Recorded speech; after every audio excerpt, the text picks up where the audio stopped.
La cosa es que el día de hoy, la venida del Señor está un día más cerca.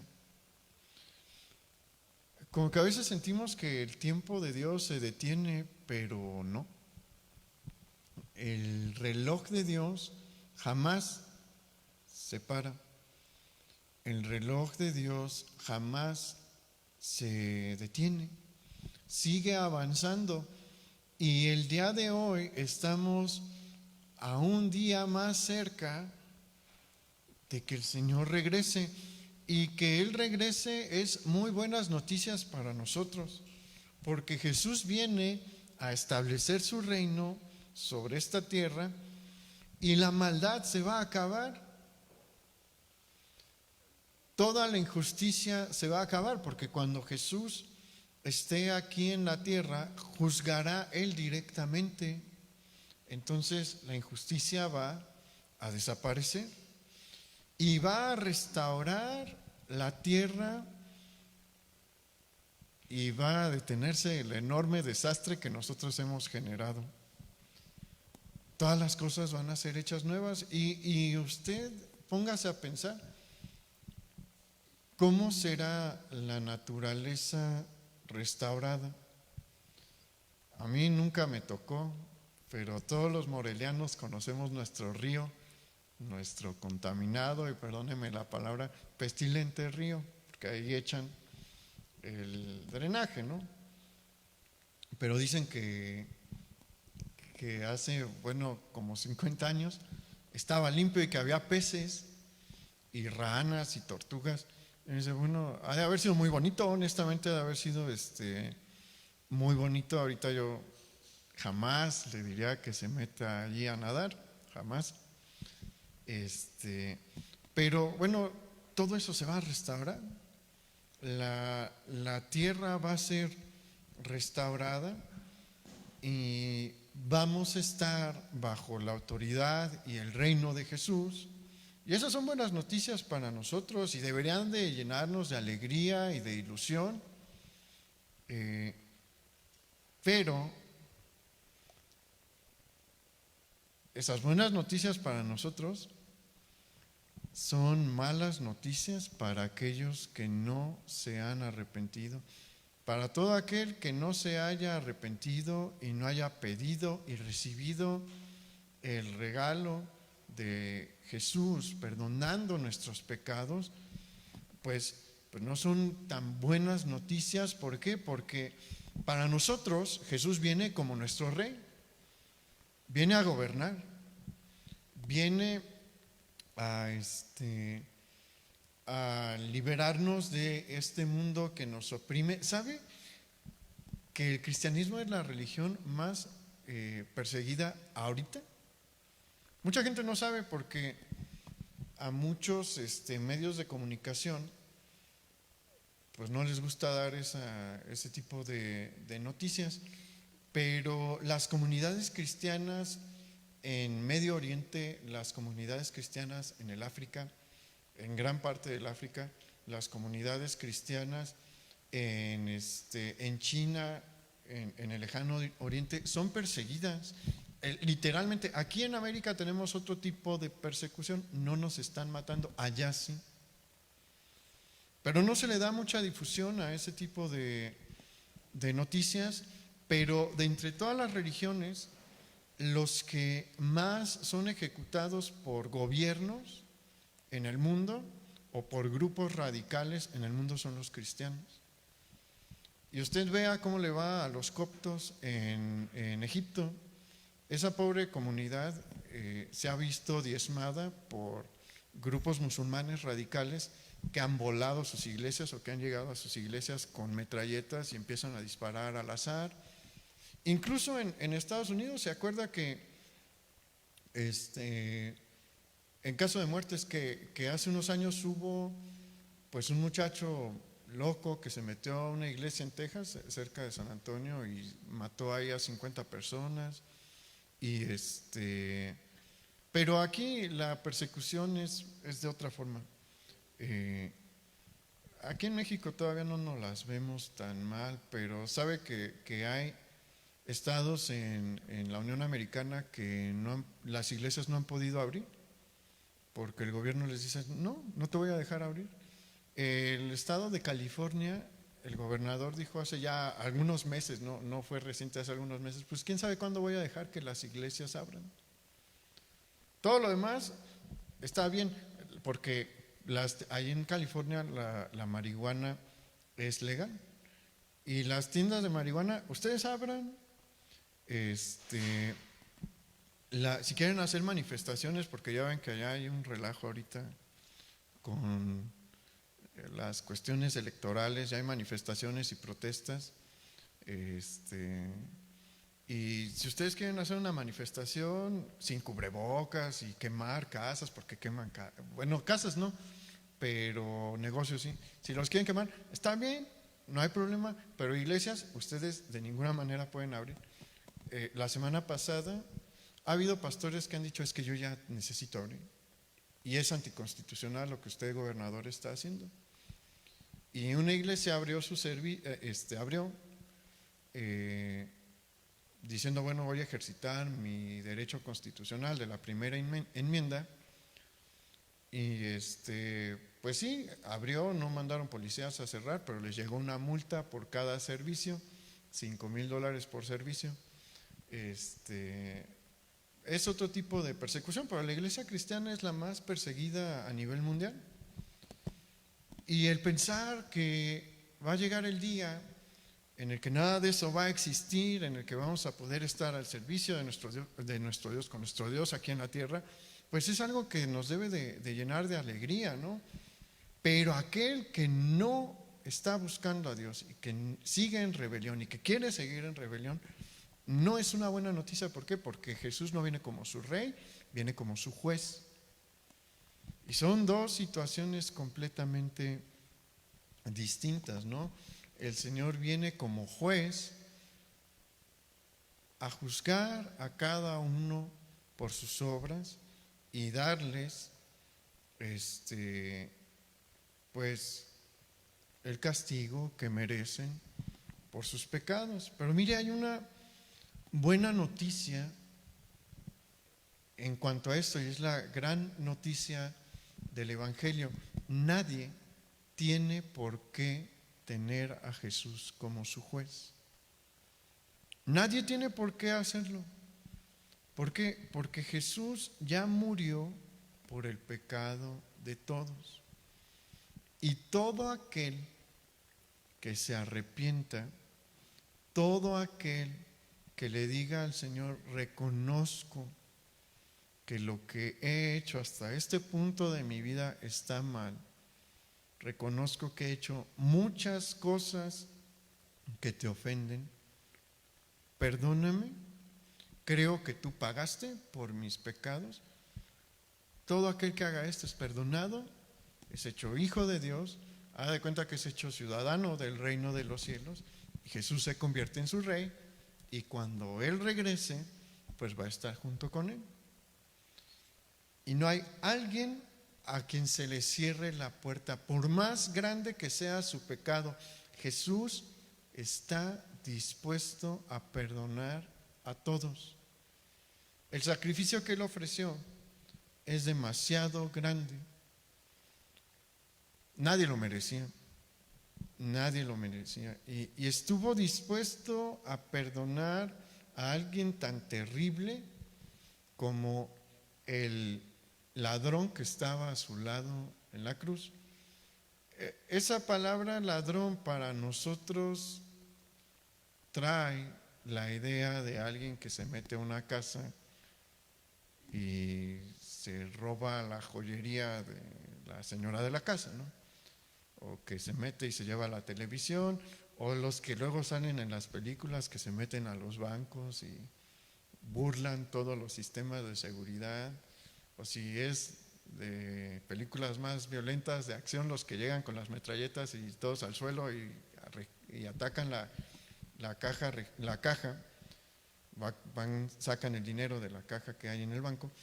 Pero en el tiempo de Jesús esa no es la idea que trae la palabra ladrón.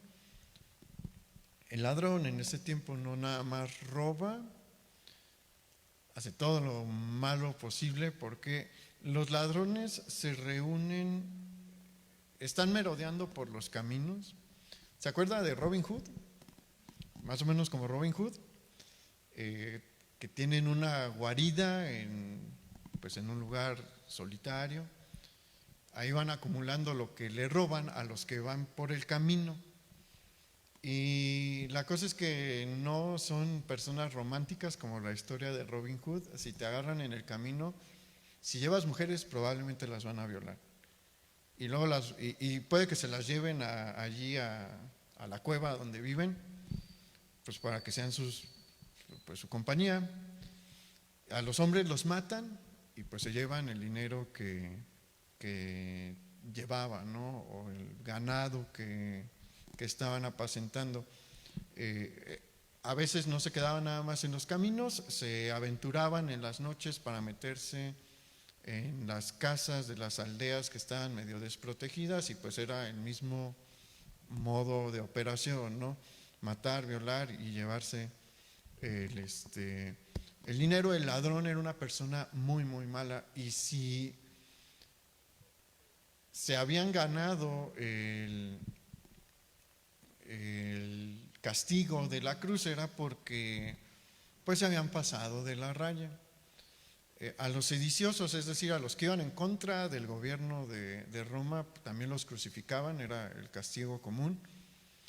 Pero a los demás criminales, pues a menos de que estuviera muy de malas, la autoridad romana los condenaba a la crucifixión, ¿no? Había otro tipo de castigos corporales, les podían cortar las manos si andaban ahí robando en el mercado, o quitarles un ojo, o darles azotes. Pero la cruz era para alguien que de verdad había excedido los límites, ¿no? Y un hombre así estaba al lado de Jesús, porque los dos que estaban al lado de Jesús no eran rebeldes al gobierno romano. O sea, su crimen no era haber armado una revolución para ir en contra de Roma. La Biblia dice que eran ladrones y eran este tipo de personas. Y Jesús lo perdonó. ¿Por qué? Porque lo que él estaba haciendo en la cruz es algo que no podemos ni entender a plenitud. Es muy difícil entender a plenitud que el Dios eterno tenía un cuerpo humano y estaba padeciendo por nosotros, estaba entregando su vida por nosotros. Nosotros somos una cosa insignificante en el universo en cuanto a dimensiones, y Dios es más grande que todo el universo. No hay una galaxia, por más bonita que se pueda ver en el telescopio, que se compare a la grandeza de Dios. Las galaxias y las estrellas solamente nos dejan ver un poco del poder de Dios. Él es mucho más grande que eso, y así de supremo como es, decidió morir por nosotros sin necesidad, por puro amor. Entonces, por eso su sacrificio es suficiente para cubrir a cualquier pecador, por grande que haya sido su pecado. Entonces, nadie tiene por qué perecer. No hay alguien que pueda decir: yo hice algo tan malo que el Señor no me puede perdonar, que Dios ya no me puede perdonar. Jesús nos da una muestra allí en la cruz. Por más malo que haya sido, si crees que yo te puedo perdonar, te perdono. Si me pides perdón, te perdono. Y una cosa importante a tener en cuenta es que ciertamente hoy es un día en el que estamos más cerca de que regrese el Señor, pero el día de hoy el Señor todavía está perdonando. Hoy es un día en el que la salvación todavía puede ser alcanzada, y nosotros no debemos de dejar de predicar. Y ¿sabe qué? También debemos de interceder por nuestros seres queridos. ¿Quién de aquí tiene seres queridos, familiares que no se han convertido? Levante su mano. Todos la van a levantar porque no vivimos en una nación en la que la población sea predominantemente cristiana. Entonces, las probabilidades de que tengamos seres queridos, que ya sean amigos o familiares, que no se han acercado a Jesús para pedirle perdón de esta manera, reconociéndole como el único, esa es otra de las cosas, como el único Señor y Salvador, pues son bajas, ¿no? Más bien son altas que las probabilidades de que tengamos a familiares que no hayan aceptado el regalo de salvación, como dice la Biblia, y que siguen en un camino que los está llevando a la perdición. ¿Y qué es lo que nosotros debemos de hacer por ellos? Estar pidiendo constantemente. Necesitamos interceder. ¿Sabe que como que a veces creemos que Dios no nos escucha, pero Dios escucha todas nuestras oraciones? No siempre contesta como nosotros queremos que conteste. Esa es otra cosa. Y hemos hablado también que Dios nos dio el regalo de elegir. Aquel que se va a la perdición, aquel que termina, bueno, todavía no hay personas en el infierno, pero aquel que vaya al infierno, al lugar de castigo, va a llegar ahí porque eligió, porque decidió no hacer caso y no aceptar el regalo que Dios le ofrece. Y sobre todo en un país como el nuestro, es difícil que una persona no haya escuchado por lo menos en una ocasión el mensaje de la salvación. Hay gente que sí vive en lugares muy alejados, difíciles de llegar, como en Chiapas o en Oaxaca, pero sabe que en esos lugares ha llegado el evangelio muchísimo. Nosotros vivimos en la zona más complicada del país, en la zona centro, pero en la zona sur hay una cantidad de cristianos, sobre todo en Chiapas, en pueblitos que uno nunca se imaginaría. ¿Por qué? Porque mucha gente en su corazón ha sentido la necesidad de ir a predicarles y lo han hecho. Y yo conozco a hermanos que lo han hecho, que han ido a predicar a iglesias en medio de la sierra y de la selva, a 2, 3, 4 horas a pie del pueblito grande más cercano, o de la carretera, si lo quiere ver así, más cercano. Es importante que nosotros intercedamos por nuestros seres queridos. Y hay una historia en el Antiguo Testamento que nos enseña cómo debe de ser nuestro corazón en estos tiempos. Mire, no sé y nadie sabe cuándo va a regresar el Señor Jesús, pero sí le puedo decir que va a ser pronto, y entiéndase ese pronto no en un año o dos. Hay condiciones en la tierra hoy que no existían hace 50 años, que no existían hace 100 años, y que eran necesarias y que son necesarias para que las profecías del Apocalipsis se puedan cumplir. La más significativa, y hemos hablado mucho de esto en varios mensajes, es la existencia del Estado de Israel. Sin el Estado de Israel es imposible que se dé el Apocalipsis. Era una cosa básica. ¿Por qué? Porque muchos de los eventos del Apocalipsis van a suceder, dice el mismo libro, en la tierra de Israel bajo un gobierno judío. Es decir, los judíos debían de tener el control y el gobierno propio de ese lugar.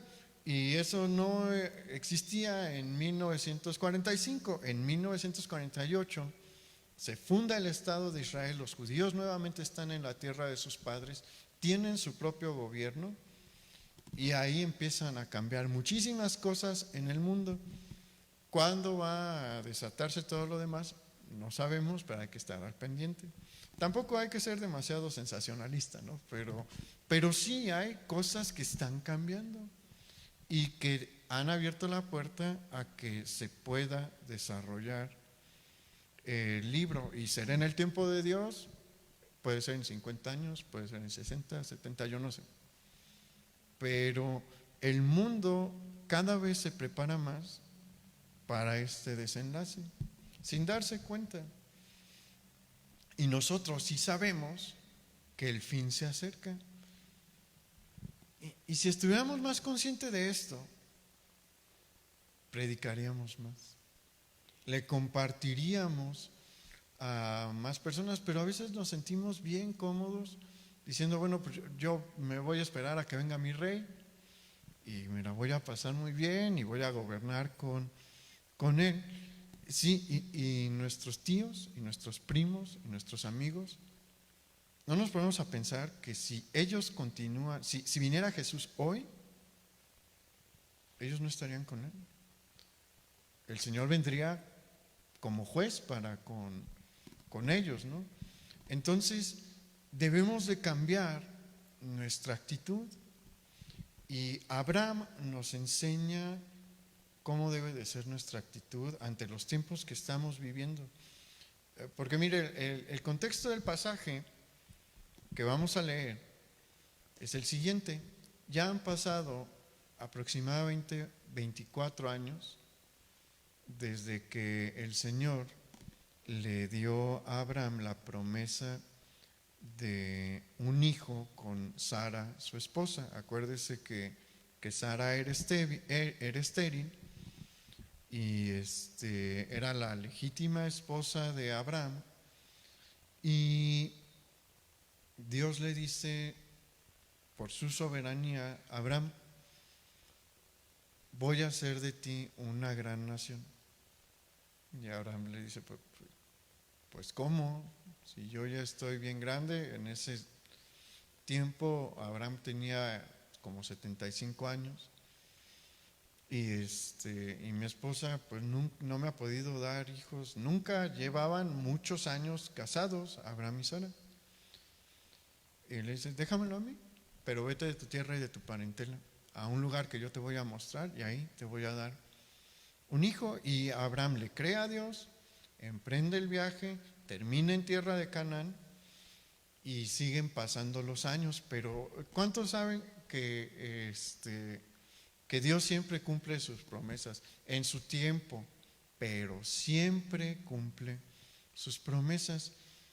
Y después de haber pasado por muchas pruebas, después de haber tenido tiempos de tristeza, porque mire, se vale la pena sentirse un poquito mal cuando una promesa de Dios se tarda, sí se vale, pero no por mucho tiempo, y hay que buscar a Dios para que Él nos anime. ¿Y sabe qué hace Dios? Nos anima.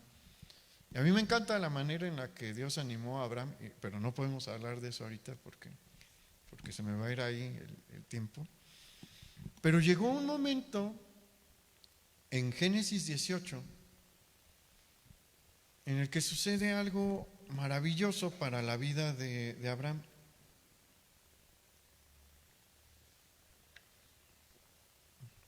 Porque viene Dios mismo con 2 ángeles. Y Abraham al principio no se da cuenta. Abraham está debajo de un árbol en un día caluroso y ve a 3 hombres venir por el camino y acercarse hacia donde él está. Y Abraham los ve, y Abraham es un hombre muy generoso, y dice, estos viajeros se la están pasando, pues están en un día de calor, ¿no? Y los voy a atender. Entonces los empieza a atender. Y en un momento Abraham se da cuenta de que uno de ellos es el Señor. Y el Señor le empieza a hablar y le dice: ¿sabes qué, Abraham? En un año vas a tener un hijo. El hijo que te prometí hace mucho tiempo, en un año lo vas a tener en tus brazos. A Sara le da risa, y ahí Abraham, si tenía alguna duda, se le van todas las dudas de que es Dios el que está allí, porque Sara no está en la comida, ¿no?, que está teniendo Abraham con estos dos ángeles y con el Señor. Ella está en una tienda y ahí es donde se ríe, y Dios le dice: Sara, ¿por qué te ríes? Y ella le dice: no, no me reí. No, sí, sí te reíste. Dios es omnisciente, ¿no? Y sabe lo que está pasando en todo momento. Y se levanta el Señor y sucede lo siguiente. Acompáñame por favor a Génesis 18, versículo 16.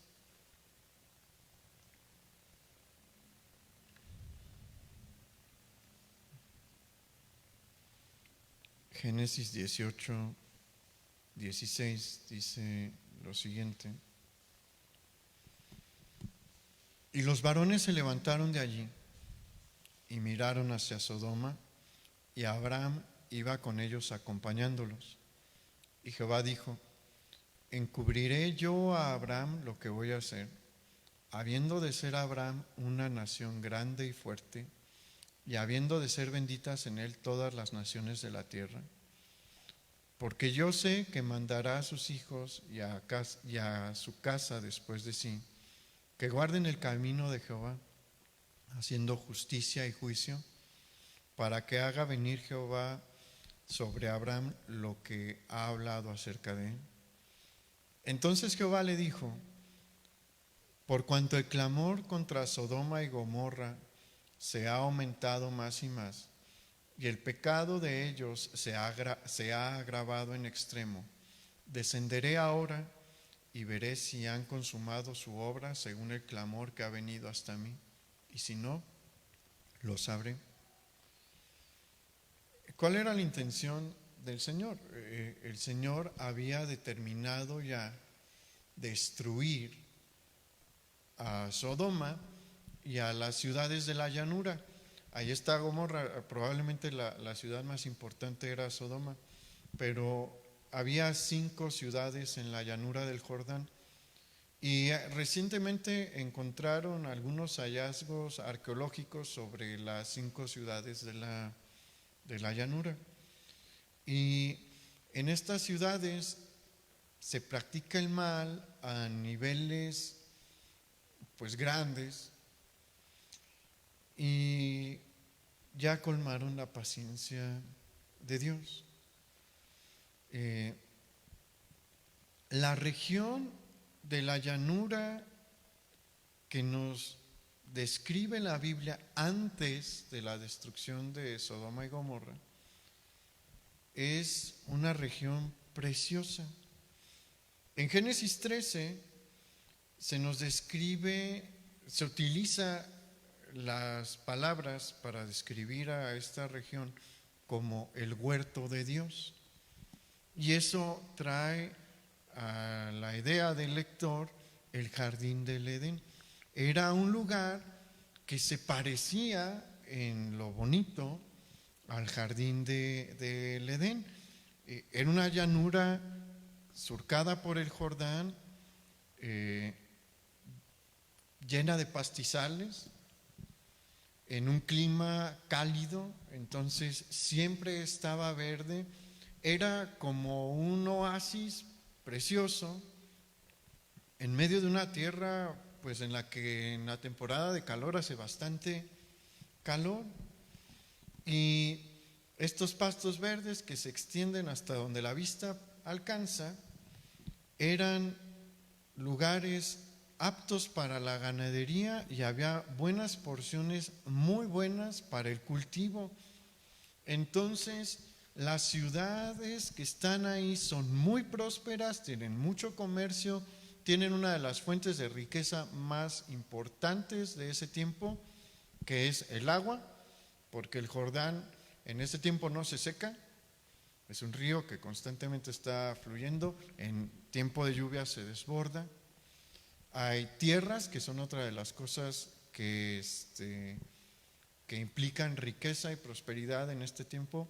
En el tiempo de Abraham, el oro y la plata sí son señales de riqueza, pero la mayor señal de riqueza es la cantidad de ganado que se tiene y la cantidad de tierras fértiles que tiene una ciudad y una persona. Entonces, las 5 ciudades de la llanura tienen un lugar privilegiado y tienen mucha riqueza, pero están en una completa podredumbre en su corazón, que opaca lo bonito del paisaje. La corrupción del pecado ha infestado las calles de Sodoma y Gomorra y las otras ciudades de la llanura. Y Sodoma en particular es famosa por la amplia práctica de la homosexualidad. No se utiliza hoy ya mucho esta palabra, pero si usted revisa documentos medievales o más antiguos, de la época de la antigüedad, va a encontrar que se utilizaba la palabra sodomía para describir una práctica homosexual y no se les llamaba tanto homosexuales a las personas, sino se utilizaba el adjetivo de sodomita en referencia a Sodoma. Y es que en Génesis capítulo 19, versículo 4, si usted lo quiere leer después, encontramos que las prácticas homosexuales en Sodoma no respetaban edad. Desde chiquitos a los niños pues abusaban de los niños. Los jóvenes seguían participando de este tipo de prácticas, los adultos también y hasta los ancianos. Y todo esto llegó hasta el trono de Dios. Y Dios es en ocasiones muy paciente y retiene los castigos por un periodo de tiempo prolongado. Mire, hay una contradicción en el hombre mundano actual, porque por un lado el mundo se queja de que no ve a Dios acabar con la maldad y dicen, bueno, es que Dios sigue permitiendo que haya un montón de homicidios. ¿Sabe que hay un montón de homicidios en el estado? Muchísimos, muchísimos. No les dan la difusión que deberían los medios de comunicación, pero hay homicidios todos los días, y no solo en el estado, en el país, ¿no? Pero no crea que nada más aquí en México, en Europa, que son los países civilizados, no hay tanto homicidio como aquí, pero los que hay allá son aterradores, honestamente, son espeluznantes. Yo, por mi trabajo, tengo que oír noticias internacionales y diario escucho las noticias de Austria y he escuchado cada cosa que digo, bueno, es que también allá hay unos psicópatas terribles, ¿no? La semana pasada, una señora, bueno, señora porque ya tenía hijos, tenía 5 hijos, los mató a los 5 porque pues estaba desesperada y los mató y luego se suicidó. No se suicidó, está en el hospital, lo intentó pero no pudo. Hace unos meses, bueno, eso más de un año, en Holanda encontraron una comunidad que pues aniquilaba a sus propios miembros y había violaciones al por mayor. O sea, en todo el mundo hay un montón de maldad, no nada más aquí en Michoacán y en nuestro país, ¿no? Y muchas personas dicen, bueno, ¿por qué Dios no acaba con eso y quisieran que Dios fulminase con un rayo a todas estas personas, pero no se dan cuenta que ellos también deberían de ser fulminados por Dios. Esa es una realidad. Es que cuando entendemos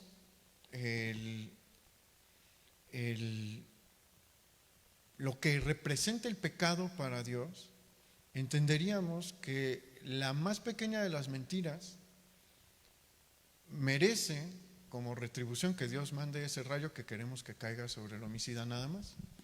Pero no, si vemos lo que representa el pecado en la Biblia, entenderíamos que hasta una mentira piadosa delante de Dios merece ese tipo de castigo. ¿Y sabe por qué Dios no ha acabado con todos? Porque si Él quisiera ejercer la justicia como señala la ley de Moisés, ya no habría humanos en la tierra, ya no estaríamos aquí. Pero ¿sabe por qué no lo hace? Acompáñeme por favor al Salmo 103, versículo 8.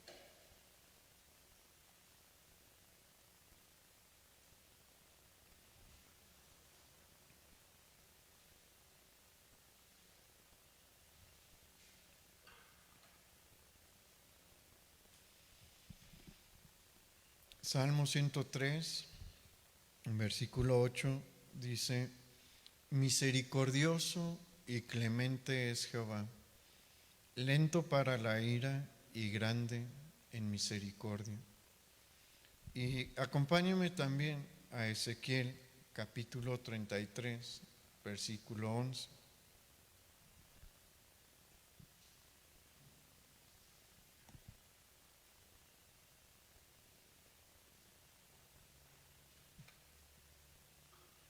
Ezequiel 33, 11 dice: diles, vivo yo, dice Jehová el Señor, que no quiero la muerte del impío, sino que se vuelva el impío de su camino y que viva.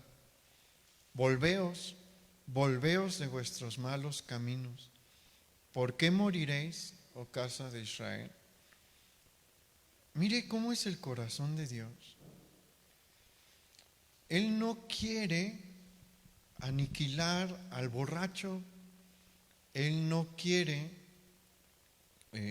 fulminar al homicida, Él no quiere destruir al drogadicto, Él no quiere acabar con el ladrón, Él quiere que se arrepientan y cambien. Pero no nos va a obligar. Esa es una de las cosas. Dios no va a obligar a nadie. Y nos va a dejar decidir. Y si uno no quiere, llega un momento en el que también Dios se cansa. Llega un momento en el que la misericordia de Dios también se agota. Y viene el castigo, como iba a venir el castigo contra la ciudad de Sodoma, Gomorra y las otras ciudades de la llanura. También por eso creo que el tiempo no está tan lejos. La próxima semana, bueno, se lo adelanto por si quiere venir, vamos a hablar un poquito sobre la condición de la humanidad y cómo se empieza a acercar, no se empieza, lleva rato acercándose a lo que la Biblia describe como la sociedad de los últimos tiempos. Dios está al pendiente de todo, así como estaba al pendiente de la risa de Sara atrás de la tienda cuando estaba él hablando con Abraham. Se da cuenta de todo lo que está pasando. Se da cuenta de la corrupción que hay en los gobiernos y que se hace en las oficinas a puerta cerrada, Dios lo ve. Pero se da cuenta también de lo que sucede en el montón de horrendos negocios que hay allá para el estadio, que usted sabe qué son. Él sabe lo que pasa allí. Él sabe lo que pasa en los antros. Él sabe lo que pasa dentro de cada casa. Él sabe lo que pasa en nuestra habitación cuando estamos solos. Él sabe lo que sucede en todo el mundo. Y sabía lo que estaba pasando en Sodoma. Y llega un momento en el que dice, ya fue suficiente. No puedo tolerar que sigan ofendiéndome de esta manera. Las ciudades de la llanura habían llegado al límite de la paciencia de Dios y su destrucción está cerca. Y hay un paralelismo allí con la sociedad en la que nosotros vivimos hoy. ¿Por qué? Porque nuestra tierra está llena de maldad. Nuestra tierra ha sido destruida y dañada y perjudicada por nosotros. Usted vea nada más aquí, a mí no me gustan mucho los meses de abril y de mayo, porque a veces desde marzo, porque por las quemas que hacen de los bosques, se me reseca mucho la nariz y tengo que andar ahí con un Sprite para humectarme algo y que no me salga sangre y demás. Y son destrucciones que se hacen sobre pues nuestro ecosistema por pura avaricia, la verdad,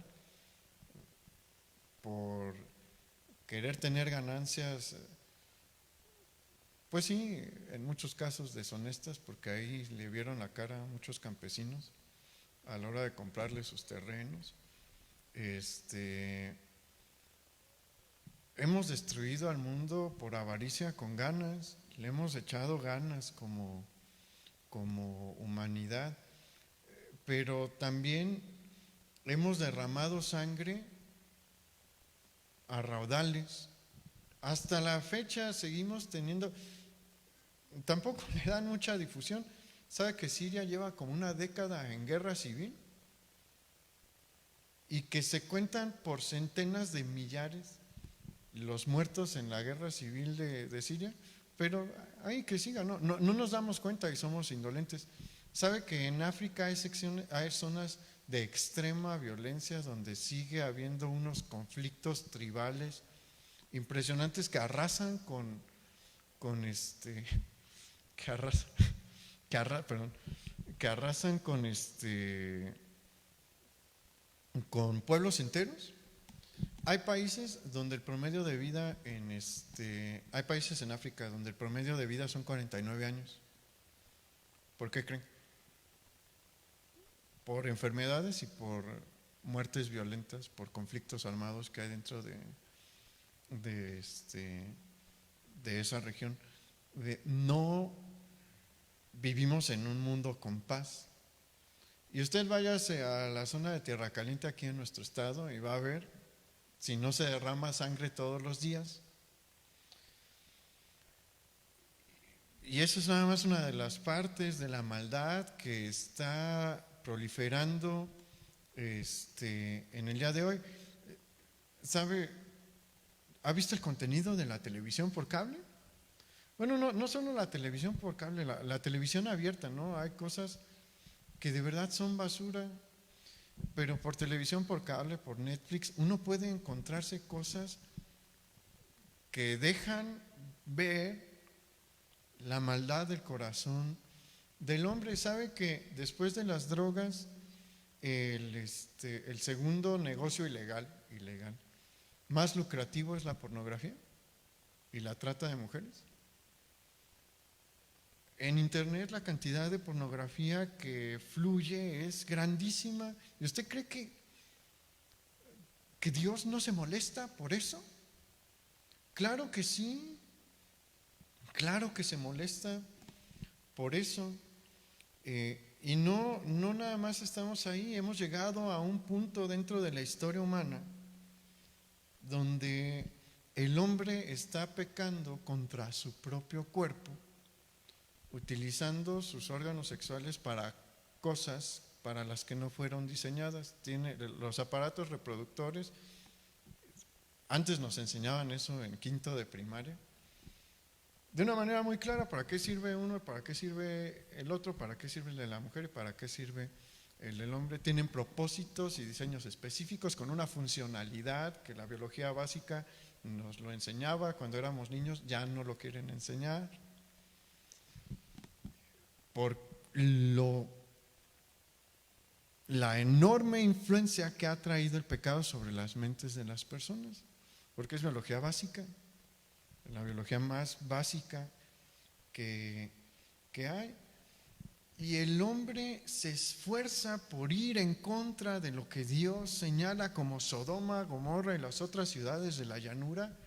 Se estaban esforzando por despertar la ira de Dios. Y Dios, en su paciencia, los permitió operar, probablemente a Sodoma y a Gomorra y a las otras ciudades de la llanura, por siglos.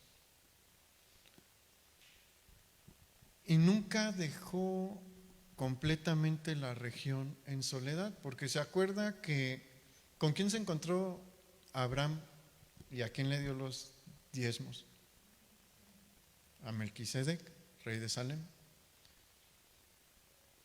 Y en el reino de Salem se conocía al Dios verdadero y estaba allí en tierra de Canaán antes de que Abraham llegase.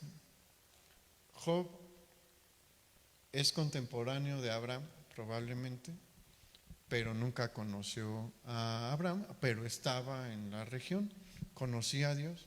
Los amigos de Job conocían a Dios, los 4 amigos de Job conocían a Job y eran de la región ahí también en Canaán.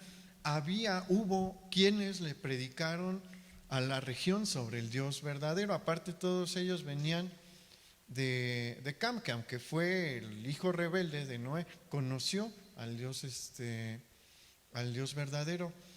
Pero a los habitantes de la llanura del Jordán no les importó y se entregaron completamente a sus pecados. Después vino Abraham, y Abraham los salva de la invasión del rey de Babilonia, y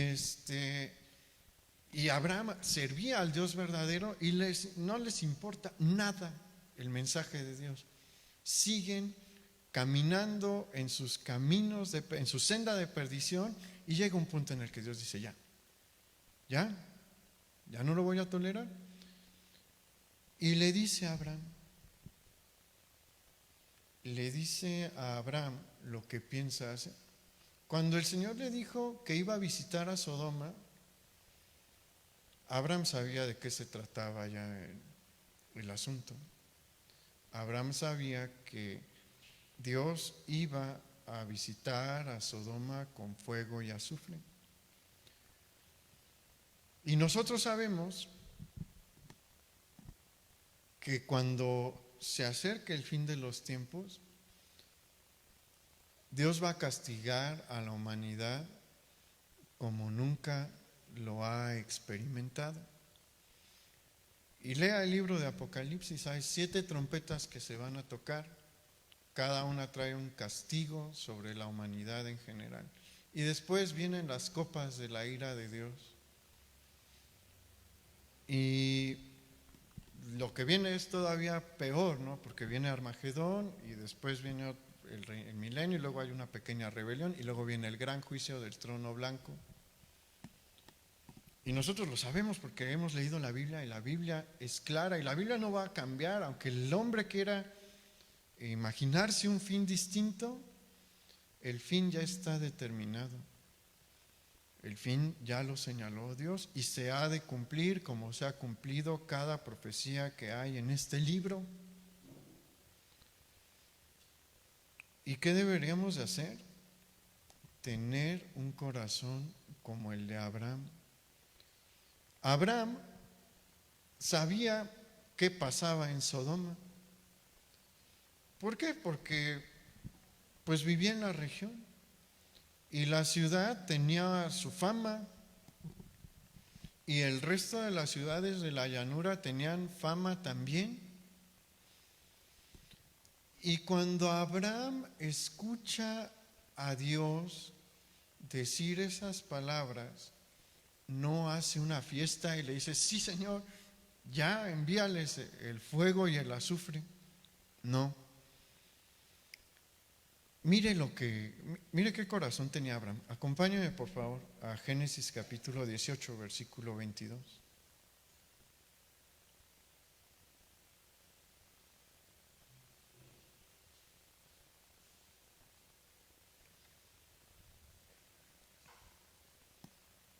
El versículo 22 dice, y se apartaron de allí los varones y fueron hacia Sodoma, pero Abraham estaba aún delante de Jehová. Y se acercó a Abraham y dijo, ¿destruirás también al justo con el impío? Quizás haya 50 justos dentro de la ciudad. ¿Destruirás también y no perdonarás al lugar por amor a los 50 justos que estén dentro de él? Lejos sea el hacer tal que hagas morir al justo con el impío, y que sea el justo tratado como el impío, nunca tal hagas. El juez de toda la tierra no ha de hacer lo que es justo. Entonces respondió Jehová, si hallare en Sodoma 50 justos dentro de la ciudad, perdonaré a todo este lugar por amor a ellos. Y Abraham replicó y dijo, he aquí ahora que he comenzado a hablar a mi Señor, aunque soy polvo y ceniza, quizás faltaran de 50 justos 5. ¿Destruirías por aquellos 5 toda la ciudad? Y dijo, no la destruiré, si hallare allí 45. Y volvió a hablarle y dijo, quizás se hallaran allí 40. Y respondió, no lo haré por amor a los 40. Y dijo, no se enoje ahora mi Señor, si hablare, quizás se hallarán allí 30. Y respondió, no lo haré, si hallare allí 30. Y dijo, he aquí ahora que he emprendido el hablar a mi Señor, quizás se hallaran allí 20. No la destruiré, dijo, por amor a los 20. Y volvió a decir, no se enoje ahora mi Señor, si hablare solamente una vez, quizás se hallarán allí 10. No la destruiré, respondió, por amor a los 10. Y Jehová se fue luego de que acabó de hablar a Abraham, y Abraham volvió a su lugar. Sodoma era probablemente, como ya platicamos, la ciudad más importante de las 5, y su población debía de ser relativamente grande y contarse por tal vez 10,000, 15,000 habitantes. Para nosotros ahorita eso no es nada significativo, ¿no? Pero en ese tiempo una ciudad de 10,000 es una ciudad grande. Y probablemente esas son las dimensiones de Sodoma, entre 10 y 15,000 habitantes. ¿Y qué hizo Abraham? Abraham no le dijo a Dios, sí, manda ya que explote un volcán allí, ¿no? Intercedió. Se puso a pedirle a Dios que tuviera misericordia de esa ciudad, a pesar de saber las cosas tan horribles que pasan allí. Y miren, nosotros sí hablamos del infierno, se necesita hablar del infierno porque la Biblia lo señala, pero no queremos que la gente pare allí. No, nadie en esta congregación desea que la gente termine en ese lugar. Es un lugar terrible. El lugar de castigo eterno es un lugar terrible. Y Abraham no quería tampoco que la ciudad fuera consumida por el fuego. Y empieza a rogarle al Señor que tenga misericordia. ¿Y qué debemos hacer nosotros también? Pedirle al Señor que tenga misericordia de nuestros parientes cercanos y lejanos, de nuestros amigos. Y Abraham le dice a Dios: Señor, si hubiera 50 justos allí, ¿destruirías a la ciudad? Y ve el corazón de Dios. Dios le dice: Abraham, si hay 50 justos, no la destruyo. Y vea la proporción de lo que es. 50, vamos a suponer que tiene 15,000 habitantes Sodoma. 50 conservarían la vida de 14,950. Pero pues Abraham conoce la ciudad que es Sodoma. Dice: no, 50 son muchos. Y le dice al Señor: Señor, ¿y 45? Y Dios le dice: si hay 45, no la voy a destruir. Y Abraham sabe que es mucho pedir de Sodoma 45, y va a estar reduciendo la cantidad, y le va a decir: Señor, ¿y si son 40? Y luego si son 30, y si son 20, y póngase a pensar, 20 justos, 20 personas justas en una ciudad de 15,000. Pues las probabilidades matemáticas nos dirían: hay chance, ¿no?, de que haya 20, pero en Sodoma no. Y Abraham sabe. Y le dice al Señor: Señor, ¿y 10? Y el Señor le dice: no, Abraham, no la destruiría por 10. Hay algunos comentaristas que dicen que Abraham probablemente estaba calculando los miembros justos de la familia de Lot, porque él sabía que Lot estaba en Sodoma. Y dijo: bueno, Lot, su esposa y sus hijos, igual ahí juntamos los 10, ¿no? O por ahí hay algún poblado más en la ciudad con el que se acabaran los 10. Dios sabía que no habían los 10, pero le dice: Abraham, no, por 10, por una pequeña fracción de justos en la ciudad no los destruyo. Y Dios se va. En Sodoma no hay 10 justos. ¿Por qué? Porque la maldad de la ciudad ha contaminado a la misma familia de Lot. En Sodoma solo hay un justo, Lot. Es el único justo. Y su justicia libró de la muerte a su esposa, inicialmente a su esposa y a sus 2 hijas que no se habían casado. ¿Por qué? Porque los 2 ángeles que iban con el Señor iban como mensajeros. ¿Se acuerda que el Señor, que Abraham le dijo: no le suceda al justo como al injusto en Sodoma? Dios no lo iba a hacer, no iba a tratar al justo como al injusto. Hay un justo y el Señor ha mandado a 2 ángeles a sacarlo de allí. Y los 2 ángeles le dicen a Lot: junta a tu familia y vamos a sacar a todos los que quieran venirse con nosotros. Y ahí en la ciudad la cosa está tan terrible que todos los hombres de la ciudad se juntan, porque pues ven a estos 2 extranjeros, a los ángeles, que tomaron cuerpo de hombre, o sea, parecen hombres, y los quieren violar. Y eso sale lo describe la Biblia. Los hombres quieren violar a los ángeles.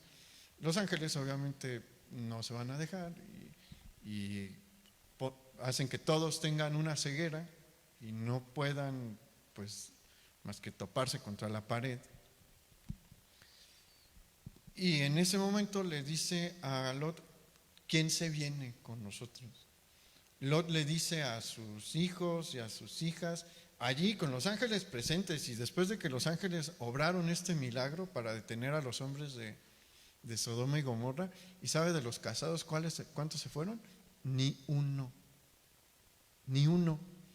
Y probablemente las hijas de Lot y su esposa se fueron porque no tenían de otra. Bajo la tradición de ese tiempo no podían rebelarse.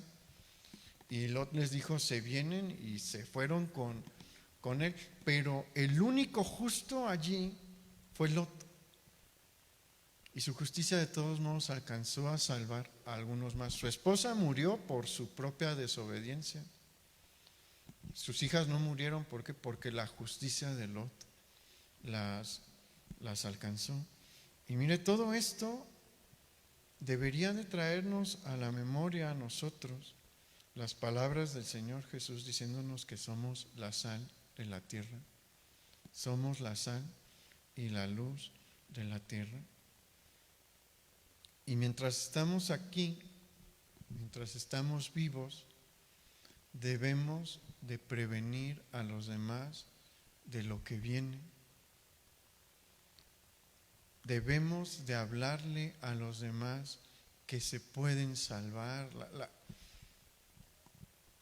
Abraham le predicó de una manera a Sodoma al rescatarlos y regresarles todo lo que les habían robado los babilonios y los demás reyes de Mesopotamia que los atacaron. Melquisedec estuvo obrando allí, Lot también. No directamente, no, pero pues corrían los rumores de sus historias y demás. Y no hicieron caso, pero eran una advertencia de la justicia de Dios que vendría sobre ellos. Y al final, sí, Dios derramó fuego y azufre. ¿Sabe cómo es la zona de la antigua zona de la llanura? Inútil e inservible. El suelo es salitroso y sulfatado. Nada crece allí ya. La manera en la que todos murieron fue horrible. Y un destino peor le aguarda a los que no se arrepienten. Y como había mencionado en un principio, el tiempo está cerca. No puedo ni me voy a arriesgar jamás a dar una fecha porque no la sé, nadie la sabe. Pero estamos más cerca. Y seríamos muy irresponsables si no les advertimos de lo que va a suceder. Y si no intercedemos por ellos, ¿sabe qué? La oración de Abraham sí sirvió para que Lot fuera librado de la destrucción de Sodoma. No se salvó la ciudad, pero se salvó su sobrino. Y de esa misma manera, si nosotros seguimos orando por nuestros seres queridos, si seguimos orando por nuestros amigos, si seguimos orando por nuestra ciudad, se van a salvar todavía algunos. No se va a salvar uno, todavía hay varios que se van a salvar, pero necesitamos pedir por ellos. No es en vano. ¿Usted cree que después Abraham se enteró seguramente de que Lot estaba vivo? ¿Y usted cree que no sintió paz en su corazón? ¿Quién cree usted que era la persona que más le preocupaba a Abraham cuando Dios le dijo: voy a destruir Sodoma y Gomorra? Lot y su familia. Y el saber que sobrevivió su sobrino seguramente le dio alegría y paz. Y nosotros no sabemos si alguno de nuestros parientes en algún momento nos va a hacer caso, o si alguno de nuestros amigos en algún momento nos va a hacer caso. Seguramente cuando Abraham se enteró de esto dijo: gracias Dios por haberme escuchado. Hubiera querido que no pereciese la ciudad entera, ¿no? Pero mi sobrino se salvó y pues sobrinas, nietas, porque eran, pues ya, se salvaron también. Se portaron mal, ¿no? Las hijas de Lot, pero Lot se salvó. Y puede que nosotros vivamos algo igual, entonces no se desanime a interceder, no se desanime a seguir predicando. Vamos a orar. Señor, te agradecemos mucho por este ejemplo del corazón de Abraham, que es un corazón que deberíamos de tener nosotros también. Porque tú nos has advertido, Señor, lo que viene. Tú nos has enseñado en tu palabra que la maldad va a tener un fin. No por siempre vamos a ver la violencia que vemos hoy. No por siempre vamos a ver las injusticias que vemos hoy. Un día tú juzgarás a todos los que te han ofendido. Y Señor, no queremos que nuestros padres, que nuestros abuelos, que nuestros primos, nuestros amigos y todos nuestros familiares acaben allí. Y te pedimos hoy que tengas misericordia. Ten misericordia, Señor. Y úsanos a nosotros para llevarles las buenas noticias. Porque muchos tal vez no las conocen y algunos tal vez no las han entendido. Y cada día tú nos permites entenderlas más y cada día nos capacitas más para llevarlas. Entonces te pedimos que nos uses y que también tu Espíritu Santo se mueva en misericordia para que se salgan. Permítenos, Señor, ver a nuestros seres queridos volver sus ojos a ti, arrepentirse de sus malos caminos y entrar en el camino de la salvación y sentirnos felices al saber que en la eternidad estaremos con ellos. Te lo pedimos, Padre, en el nombre de Jesús. Amén. Pues el Señor le bendiga.